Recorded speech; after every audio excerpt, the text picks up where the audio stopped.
Jadi kalau bisa ya kamu buang saja beban itu. Ngapain diam-diam kamu membebani dirimu dengan dosanya orang lain kalau itu dosa. Jadi kurangi dengan cara memaafkan. Kurangi juga dengan cara mengalah tadi. Yo, dengan kita memaafkan kan nanti mengurangi rasa marah, mencegah perilaku tidak terkontrol. Kadang-kadang kan kita itu karena saya disakiti, saya harus balas menyakiti. Sana juga begitu, saya disakiti, balas-balasan, tidak ada akhirnya nantinya. Hidup kita dan waktu kita habis, sia-sia hanya untuk balas-balasan. Dan jangan lupa memaafkan juga menumbuhkan kebanggaan diri. Bisa memaafkan itu kan bangga kita. Ternyata aku ini lumayan, ya tidak mulia-mulia amat, tapi ya lumayan bisa memaafkan. Itu kan kebanggaan diri sudah. Jadi latihan memaafkan ini bagian dari jiwa pengalah tadi. Lanjut. Nah, ini yang sering disebut orang.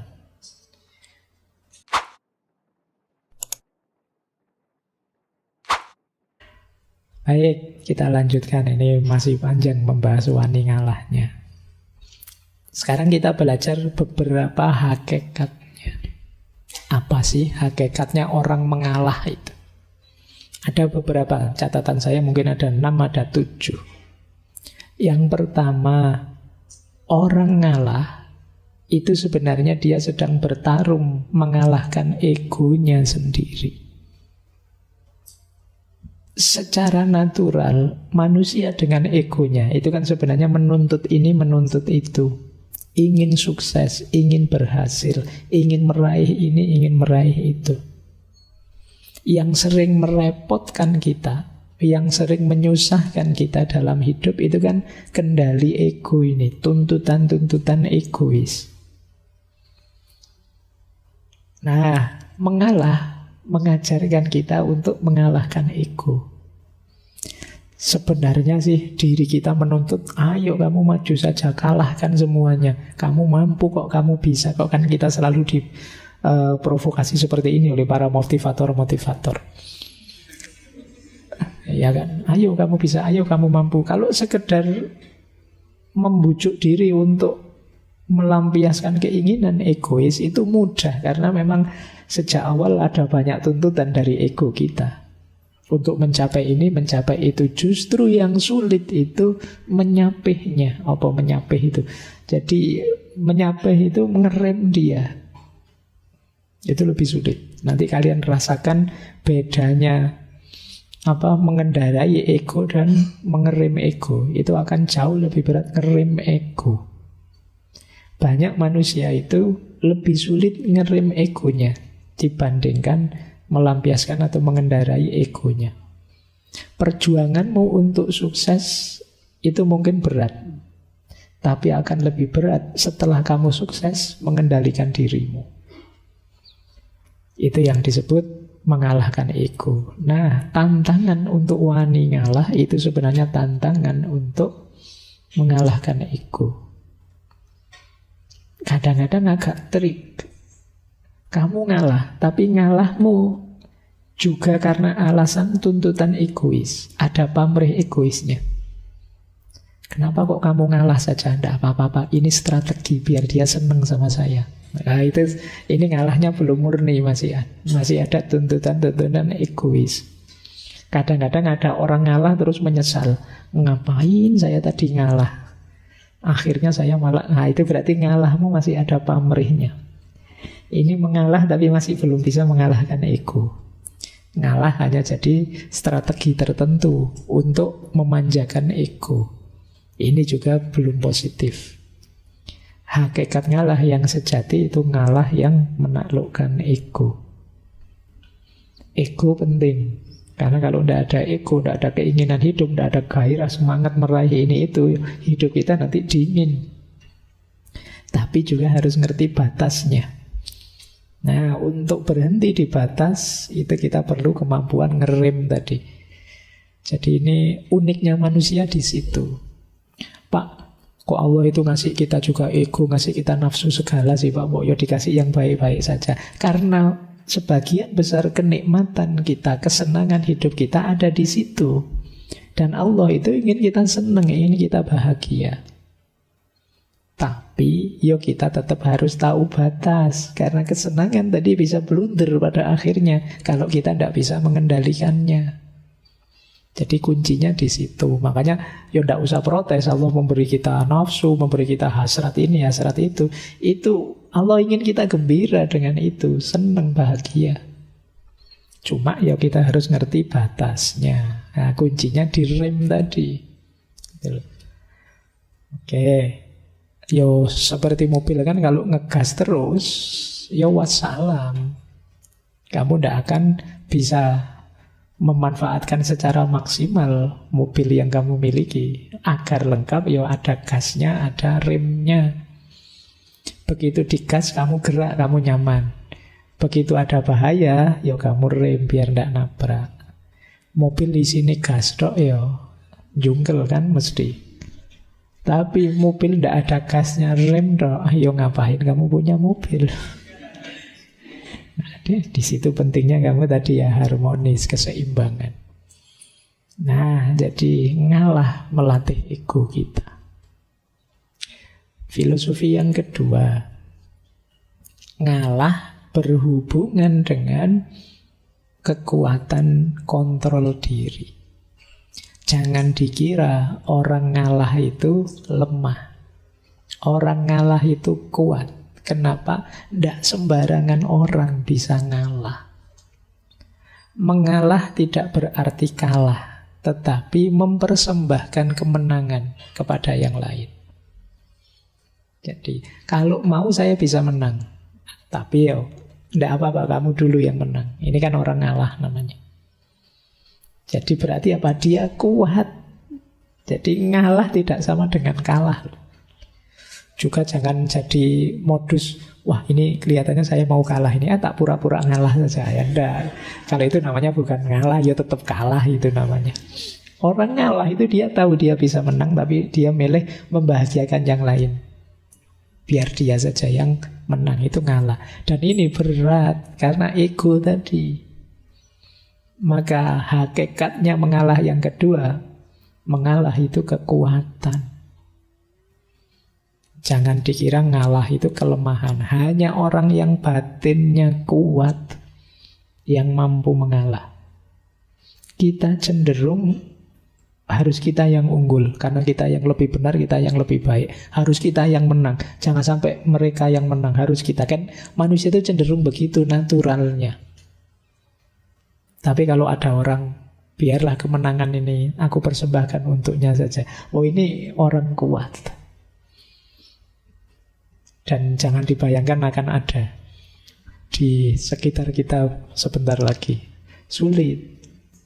Cuma boleh kalian pakai, saya bilang tadi ya, sebagai senjata dalam konteks-konteks tertentu hidupmu.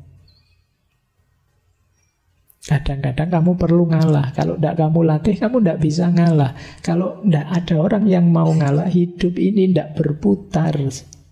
Kenapa tidak berputar? Kalau semua orang ingin mengejar kenyamanan, keenakannya sendiri, kacau hidup ini. Misalnya orang tua kok tidak mau ngalah sama anaknya, habis anaknya. Misalnya bapaknya mau kerja, ini kerja saya yang capek lah, kok enak ngalah, mau dikasih ke anak-anak, istri tidak usah lah, tidak ada yang ngalah. Guru tidak mau ngalah sama muridnya, sama siswanya. Dosen tidak mau ngalah sama mahasiswanya. Sahabat tidak mau ngalah sama sahabatnya. Kalau tidak ada satu pun orang yang mau ngalah, ya selesai, hidup ini kacau mesti. Tabrakan semua. Kalau semua hanya pakai logika, lah kok enak, lah kok nyaman. Kalau semua pakai logika, lah kok ini, selesai hidup kita, sangat berat kita tanggung. Saya datang duluan kok, ya saya harus duduk paling depan dong. Dan jangan deket-deket, saya butuh tempat untuk saya sendiri 2 meter. Kalau kalian misalnya, oh itu tidak mau ngalah. Nah, jadi ayo menguasai diri kita, tunjukkan bahwa kita kuat. Jadi kita sanggup melepas sesuatu yang kita anggap berharga. Nah ini Jadi kalau tadi hubungannya dengan mengalahkan ego, yang kedua dengan kekuatan batin. Hanya orang-orang yang batinnya kuat yang bisa mengalah. Yang ketiga, orang yang mengalah itu kemungkinan adalah orang yang sudah tidak tergoda lagi, tidak terikat lagi oleh hal-hal duniawi. Kalau kalian masih sangat terikat, mudah tergoda, sulit untuk ngalah. Masih mudah terjebak dengan godaan-godaan untuk menang, untuk unggul, untuk nomor satu. Makanya di situ ada peribahasa Jawa yang menurut saya menarik untuk hidup nyaman, tidak terlalu terikat dengan dunia. Sing wis lunga lalekno, sing durung teko entenono, sing wis ono syukurono. Oh, ini kalimatnya menarik ya, kayak kita kemarin waktu belajar self love itu, cuma ini dalam bahasa Jawa. Jadi sing wis lunga lalekno, yang sudah lewat ya lupakan saja, ngapain diingat-ingat terus memberati pikiran. Berarti kita terikat dengan hal itu. Yang belum datang ya kita tunggu. Tidak perlu cemas, tidak perlu khawatir, wong belum datang. Ya kita tunggu saja. Ngapain kita gelisah, ngapain kita stres tentang sesuatu yang belum datang. Pak, nanti jodoh saya cocok enggak Pak ya? Jangan saya itu orangnya begini ya Pak. Jodoh saya kayak gimana? Ngapain kamu sibuk mikir jodoh, wong masih nanti. Nanti yuk dipikir nanti. Wah, nanti pasangan saya kayak gimana ya Pak? Lah dipikir lagi. Sudah dibilangin jangan dipikir, wong itu masih nanti. Yang belum datang ya ditunggu. Kalau sudah datang baru kita baca, kita sesuaikan, kita beradaptasi dan lain sebagainya. Wong belum ada sosoknya, kamu sudah saya latihan beradaptasi Pak. Beradaptasi buat apa? Wong masih belum jelas. Ya ditunggu saja. Tidak perlu putus asa, tidak perlu stres. Nah, yang sudah ada ayo disyukuri. Apapun itu yang kita miliki sekarang. Nah, nanti yang sudah ada akan jadi masa lalu, ya sudah kita lupakan. Yang sekarang kita syukuri pada akhirnya akan lewat. Yang kita tunggu akan datang jadi masa sekarang. Nah, yang akan datang akan ada lagi. Ini lo hidup, bagian dari cokro manggilingan kalau dalam bahasa Jawa. Kita nikmati saja tanpa perlu terikat, tanpa harus baper. Jadi biarkan berjalan sesuai sunatullahnya. Nah, ini ketidakterikatan duniawi. Orang yang sulit sekali mengalah itu biasanya punya banyak keterikatan. Iya sih Pak, mau saya kasih ke teman ini, tapi jangan-jangan nanti saya butuh, saya perlu. Saya kan juga harus punya prestasi juga Pak. Saya kan juga harus perlu ini, perlu itu. Jangankan yang prestasi, kadang barang apa-apa saja kan ya kamu sudah saatnya dibuang, tidak kamu buang-buang. Jadi akhirnya kamar kos-kosanmu itu sekedar sendok saja dari warung. Eman-eman loh Pak, ini siapa tahu nanti foto. Ada yang begitu ya. Wah, itu kadang-kadang. Jadi kamar kita isinya tidak karu-karuan wis. Nah, terlalu banyak terikat. Yo kamu pakai siapa tahu kan, siapa tahu nanti butuh Pak. Siapa tahu ada. Dan sampai tahunan, sampai kamu boyong ke kampung juga masih tidak kepakai. Nah, nanti perlu belajar lagi logika minimalisme dulu ya. Bagaimana hidup itu jangan terlalu diberati oleh kepemilikan. Yuk, jangan terlalu terikat. Iya, kita memang butuh hal-hal duniawi. Kita perlu ini, perlu itu, tapi jangan terikat. Terikat itu namanya harga mati. Sudah, enggak, kalau enggak ini enggak bisa Pak. Saya harus punya ini, saya harus punya itu namanya terikat.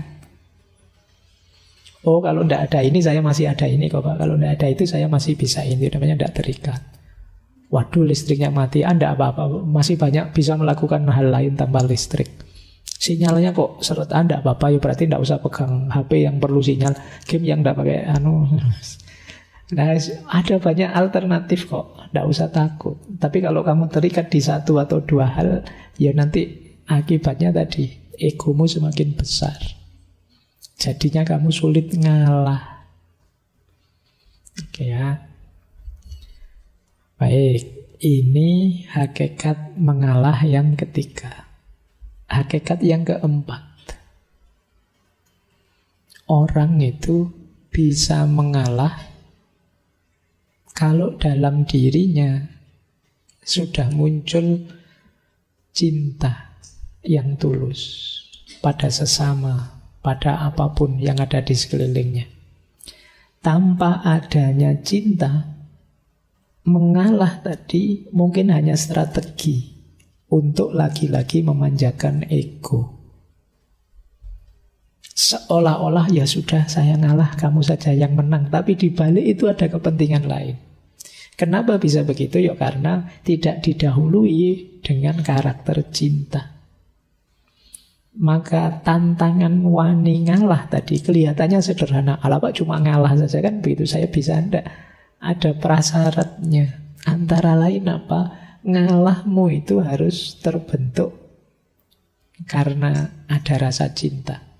Dari cinta itu kan nanti muncul kepedulian, namanya care. Dan ingin memberi yang terbaik pada yang kamu cintai, namanya responsibility.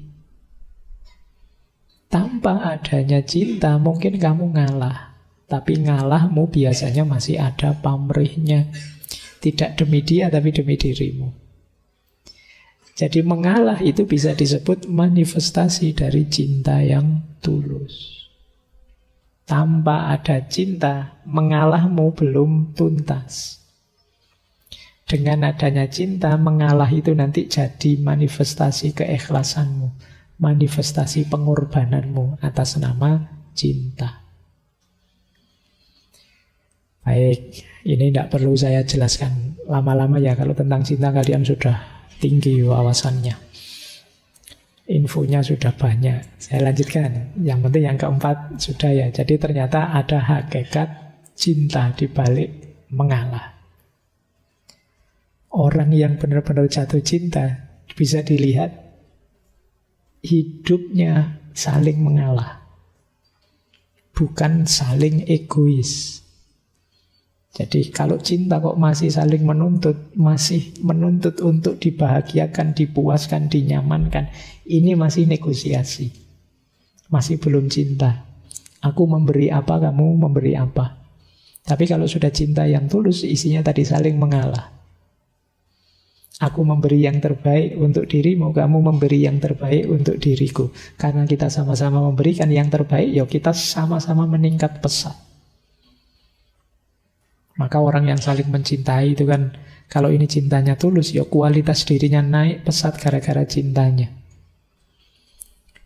Yang semula tidak begini sekarang bisa, yang semula biasa-biasa bisa luar biasa ketika orang jatuh cinta. Itu hebatnya energi cinta. Hanya bisa ditandingi oleh energi patah hati. Nah, patah hati juga energinya luar biasa. Ya manfaatkan energi itu ya. Energi itu kan penting. Kalian kalau tambah energi kan tidak bersemangat apa-apa. Ya siapa tahu ada yang banyak patah hati, nanti kita bisa bikin pembangkit listrik tenaga patah hati. Baik. Ya kan tidak butuh batu bara, tidak butuh lagi. Baik, kita lanjutkan. Ini yang keempat, hakikatnya mengalah. Yang kelima, kenapa sih orang bisa mengalah? Karena jiwanya adalah jiwa yang luas. Hatinya hati yang pemaaf. Orang yang ngalah itu kan kuncinya 3. Dia mengutamakan yang lain, mendahulukan yang lain, dan memaafkan yang lain. Ini kan seorang pengalah. Nah, berarti apa? Selain penuh cinta, orang yang mengalah itu sebenarnya punya karakter pemaaf. Hatinya luas. Dan memaafkan ini penting. Ada cerita mungkin ya teman-teman, pernah saya singgung beberapa kali kemarin waktu Maulid Nabi. Rasulullah itu kan pernah satu ketika ada tetangga beliau, orang Yahudi yang benci sekali sama beliau. Setiap kali Rasulullah berangkat sholat subuh pagi-pagi, selalu diludahi oleh orang ini. Begitu lihat Rasulullah lewat, diludahi, cus pokoknya itu. Ya, dan Rasulullah ini karena jiwanya sangat luas, sangat pemaaf, pengalah, kalau dalam istilah malam hari ini, ya beliau terima saja itu. Nah, pada akhirnya satu ketika setelah berhari-hari seperti ini terus, tiba-tiba satu pagi ketika Rasulullah berangkat ke masjid, tidak ada yang meludahi. Malah heran Rasulullah, loh ini mana ludahnya yang tiap hari datang. Akhirnya beliau tanya pada orang di situ, ini mana orang ini yang biasa meludahi saya? Oh, beliau Rasulullah sedang sakit, makanya tidak sempat meludah. Ya kalau sakit masih nyempet-nyempetin meludah, ya kebangetan. Nah, begitu tahu sakit, Rasulullah terus dengan kebesaran hati beliau, sifat pemaaf dan pengalah beliau, ya terus didatangi orang ini. Dan orang ini betapa tersentuh hatinya, karena ternyata engkau yang orang tiap hari aku ludahi adalah orang pertama yang menjengukku waktu sakit. Ini kan luar biasa, jiwa pecinta, jiwa pemaaf, jiwa pengalah. Dengan contoh ini kalian boleh bilang mengalah ternyata memang bukan berarti kalah. Pada akhirnya kan tetap yang menang Rasulullah. Orang ini kan terus jadi masuk Islam. Nah, mungkin saja dengan mengalahmu ada banyak keberhasilan, kesuksesan, buah dari mengalahmu yang lain. Nah, ini penting. Ya, memaafkan itu kan nilai yang mulia. Di situ saya tulis, memaafkan itu membahagiakan, meskipun berat. Yang pertama apa? Dengan kita memaafkan, itu mengurangi kegelisahan kita, mengurangi kegelapan hati kita. Orang yang tidak memaafkan itu kan orang yang dendam. Orang yang dendam itu ya orang yang gelisah, tidak nyaman. Jadi kalau bisa ya kamu buang saja beban itu. Ngapain diam-diam kamu membebani dirimu dengan dosanya orang lain kalau itu dosa. Jadi kurangi dengan cara memaafkan. Kurangi juga dengan cara mengalah tadi. Dengan kita memaafkan kan nanti mengurangi rasa marah, mencegah perilaku tidak terkontrol. Kadang-kadang kan kita itu karena saya disakiti, saya harus balas menyakiti. Sana juga begitu, saya disakiti, balas-balasan, tidak ada akhirnya nantinya. Hidup kita dan waktu kita habis sia-sia hanya untuk balas-balasan. Dan jangan lupa memaafkan juga menumbuhkan kebanggaan diri. Bisa memaafkan itu kan bangga kita. Ternyata aku ini lumayan, ya tidak mulia-mulia amat, tapi ya lumayan bisa memaafkan. Itu kan kebanggaan diri sudah. Jadi latihan memaafkan ini bagian dari jiwa pengalah tadi. Lanjut. Nah, ini yang sering disebut orang. Mengalah itu jangan dikira lemah. Justru mengalah itu kadang-kadang strategis, visioner. Mungkin kalian ingat quotes yang atas itu. Dari Raden Mas Sosrokartono. Ngeluruk tanpa bolo, menang tanpa ngasorake. Ngeluruk tanpa bolo itu menyerbu tanpa pasukan. Menang tanpa ngasorake. Kita mengalahkan tapi tidak menundukkan, merendahkan. Ini strategi untuk bisa begini antara lain apa? Mengalah. Begitu kita mengalah, kita melakukan kebaikan, mengalah tadi untuk seseorang, dia akan tersentuh hatinya. Sehingga dia balas, ingin membahagiakan kita, ingin memberi kita sesuatu. Ya nama lain dia tunduk akhirnya pada kita. Itu kan kita semacam menyerbu dia tanpa pasukan. Pasukan kita ya kebaikan hati tadi. Antara ini mengalah. Jadi tidak usah putus asa dengan kebaikan, lakukan terus pada siapapun. Pada akhirnya orang yang kita beri kebaikan itu ya akan takluk pada kita. Seperti orang yang diserbu pasukan. Padahal itu tidak ada pasukannya apa-apa. Hanya pasukan kebaikan. Itulah ngeluruk tanpa bolo. Manusia itu selama masih manusia, kalau dia diberi kebaikan terus, tidak mungkin tidak tersentuh hatinya. Sejahat apapun dia, ya kayak di film-film itu kan kadang penjahatnya ragu-ragu karena tokohnya sangat baik lakonnya. Itu nama lain dari ngeluruk tanpa bolo. Dan menang tanpa ngasorake. Tidak membuat malu yang lain. Ya dengan jalan mengalah tadi. Dengan jalan kita mengalah, monggo sampean yang duluan, monggo sampean yang juara, yang berprestasi, monggo sampean. Nah ini membuat dia kan tidak rendah. Tapi hakikatnya kita yang menang. Itulah menang tanpa ngasorake. Kalau kalian bisa seperti ini, hidup ini mungkin tetap kompetitif, tapi tidak saling merendahkan, tidak saling menjatuhkan. Disitulah rahasianya mengalah untuk menang. Kalau dalam bahasa Inggris ada peribahasa, you may lose the battle, but you win the war. Atau you do not need to win every battle to win the war. Engkau mungkin kalah dalam battle. Battle itu ya pertemuan sekelompok pasukan, tapi tetap win the war. War itu ya peperangan secara keseluruhan. Jadi ya kayak misalnya ini medan perang, pertarungan satu orang lawan satu, pertarungan sekelompok lawan sekelompok, itu namanya battle. Tapi peperangan secara keseluruhan ini namanya war. Tidak apa-apa ada 1-2 kalah, tapi akhirnya kan menang di war-nya. Ya kayak kalian kalau main game-game apa itu loh kan ada yang kadang ada kalahnya, kadang tidak apa-apa sih dalam rangka menang secara keseluruhan.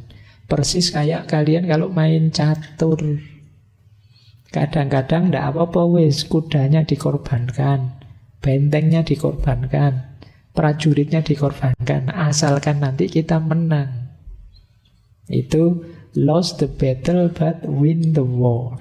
Kalah battle-nya, tapi menang war-nya. Tidak apa-apalah sekarang IP saya rendah, jadi lulusnya biasa-biasa, kamu cum laude. Di sisi ini saya kalah. Tapi dalam hidup yang sebenarnya nanti, wah saya sukses luar biasa, jadi pengusaha konglomerat, kamu cuma pegawai saya misalnya. Nah itu lost the battle, tapi win the war.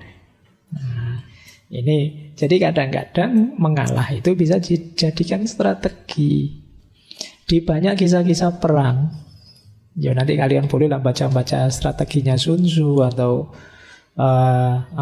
Three Kingdom dan lain sebagainya. Banyak strategi-strategi ini dipakai. Diumpankan ini biar kalah, kemudian di strategi yang di sini sengaja ngalah biar yang secara umum menang dan lain sebagainya.